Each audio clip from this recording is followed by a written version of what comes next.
Aujourd'hui, c'est le premier anniversaire du procès de 28 septembre, du procès qui s'est ouvert après 13 ans des faits terribles que nous connaissons tous. L'Union européenne considère que la lutte contre l'impunité ainsi que la lutte contre la violence de toutes sortes, contre les femmes ou les violences basées sur le genre, sont des priorités très importantes de sa politique externe dans la coopération avec des pays tiers.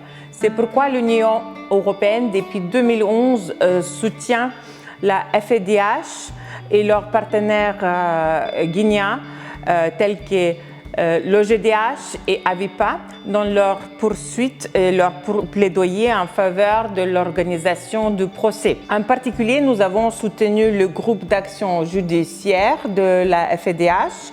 Et concrètement, on a soutenu des personnes qui ont participé aux enquêtes directement en charge de l'inculpation des principaux responsables présumés.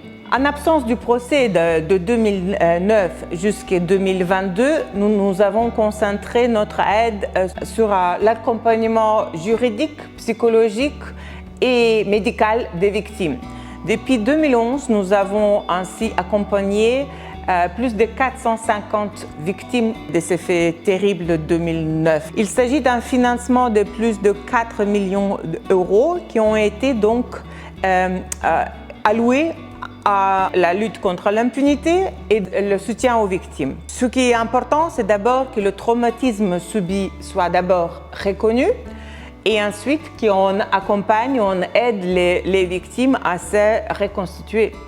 Pour que cela arrive, il faut vraiment que les auteurs des crimes soient identifiés, poursuivis par la justice et punis par la loi. L'impunité est une préoccupation majeure, non seulement pour les victimes, mais aussi pour la société en général. Car si les crimes atroces restent non punis, ça ouvre une voie vers une récidive. Maintenant, j'espère et nous espérons tous vivement que la justice sera bientôt rendue. En attendant, nous allons continuer notre soutien à la FEDH et les partenaires locaux pour continuer ce que nous avons fait jusqu'à présent.